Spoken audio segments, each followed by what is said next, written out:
이동관 후보자에 대한 인사청문회가 타당한지에 대해서 깊은 의문을 가지고 있다는 말씀을 드립니다.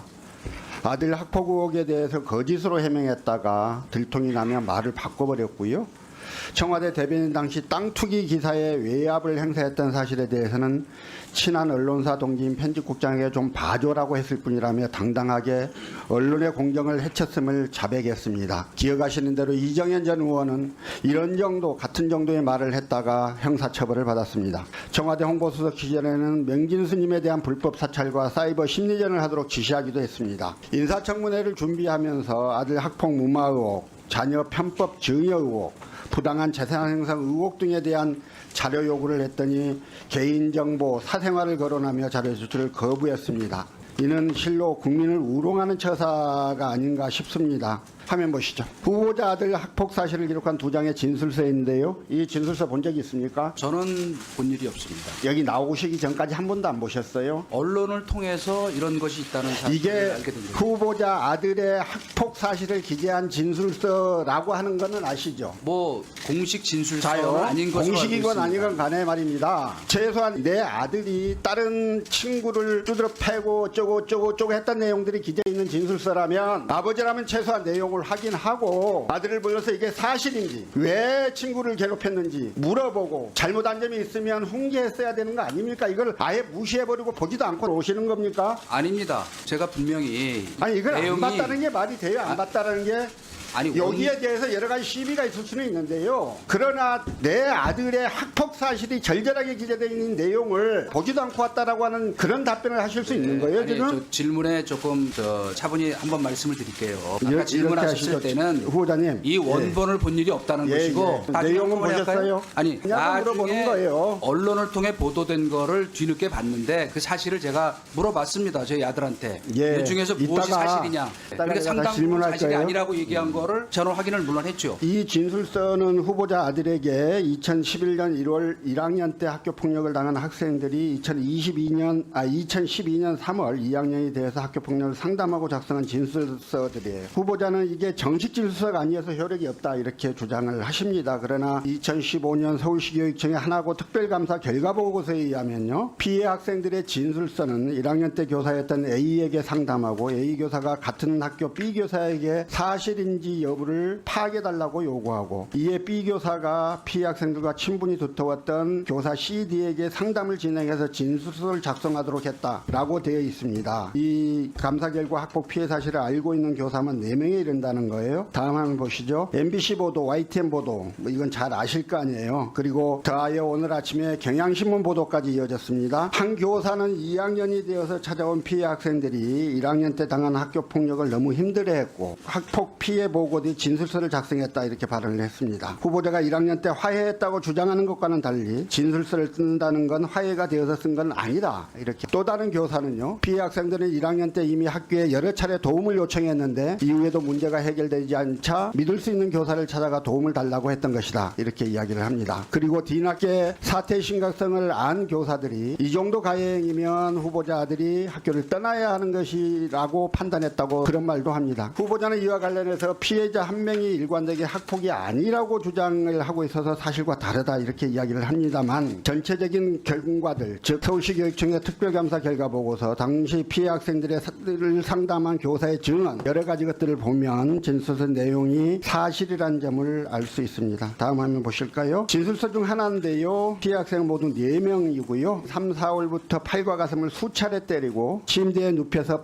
핸드폰을 뺏어서 게임을 하고 자신을 피해 다닌다며 책상에 머리를 300번 부딪히게 하고 매점에서 자신의 것을 사라고 강제해서 돈을 쓰게 했고 뭐 이런 내용들이 적혀 있습니다. 폭행, 괴롭힘, 갈취 이런 정도인데요. 내용에 대해서 묻겠습니다. 지금 아들이 사실이라고 인정한 내용 중에 후보자가 해명한다고 했던 아이들 사이에 약간의 다툼이 있었다는 정도를 넘어서 폭행이나 괴롭힘, 갈취라고 할 만한 내용은 있었습니까? 없었습니까? 갈취라든가 뭐 핸드폰을 뺏었다든가 하는 거는 사실이 아닌 걸로 알고 있습니다.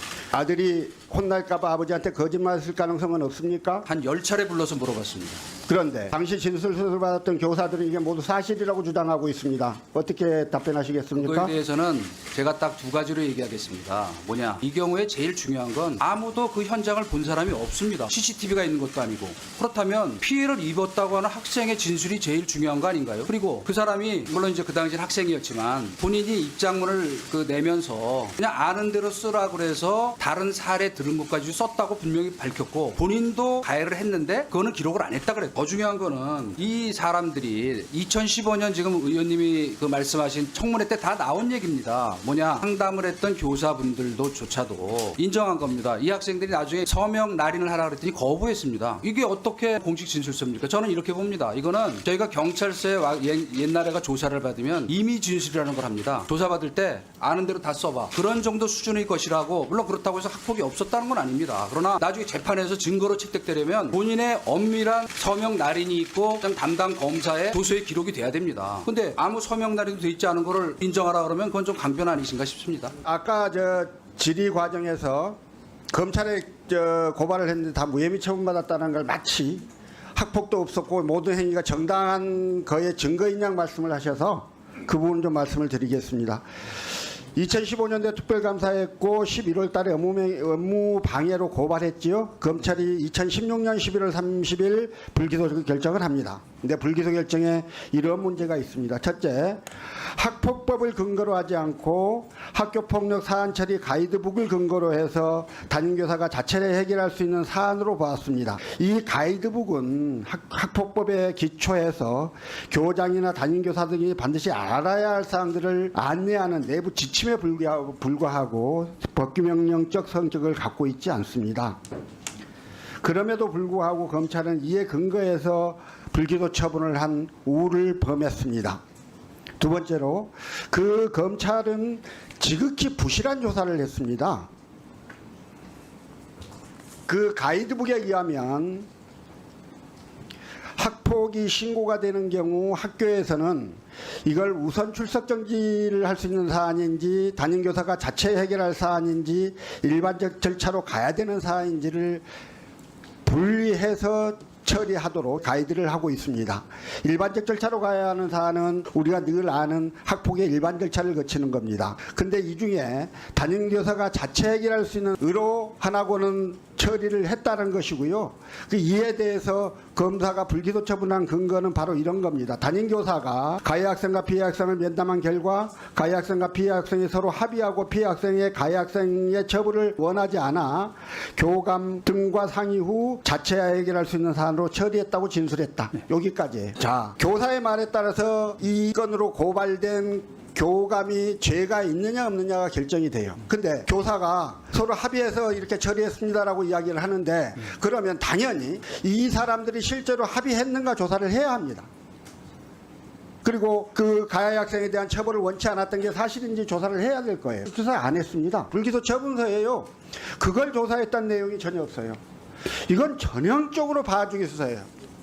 검찰에 누가 하나 봐주려고 생각하면 수사를 하다가 중간에 멈춥니다. 네. 그게 다 불기소 이유서에 나옵니다. 그럼에도 불구하고 일정 부분 이렇게 그 불기소 처분을 합니다. 자, 이게 왜 가능했을까? 저는 검찰 카르텔에 의한 사건 무마가 아닌가라는 생각들을 합니다. 아까 후보자께서는 김가경 전 검찰총장을 모른다고 그러셨나요? 하라고 이사장을 이사장 부임하신 사실을 그런데 몰랐습니다. 예. 검사의 불기소 처분이 2016년 11월 31일인데 2016년 11월 1일 날 김가경 총장이 하나고 이사장으로 임명되고 그동안에 1년 동안 묵혀놨던 사건이 갑자기 딱 올라와가지고 윤석열 대통령이 그 좋아하는 특종 카르텔을 혹시 어떻게 생각하십니까? 김가경 전 총장님한테 질의서를 한번 보내시죠. 저는 내용을 모르는데 제가 뭘 어떻게... 네. 저는 검찰이 뭐 합당한 결론을 냈다고 봅니다. 예, 아니 검찰이 학교의 처분이 상당히 일리가 있다. 그렇지 않다니까요. 예. 말씀을 드려도요. 그러니까 불기소 처분한 거 마무리해 주십시오. 아닙니까? 보시지 그래요. 알고 있습니다 내용을. 근데 보시지 아니에요. 이게 학교에 자, 수동여 의원님. 없다고 처분한 게 아니에요. 그건 그러면 검찰에 문제 제기를 하셔야지 왜 저한테 그걸 물어보십니까?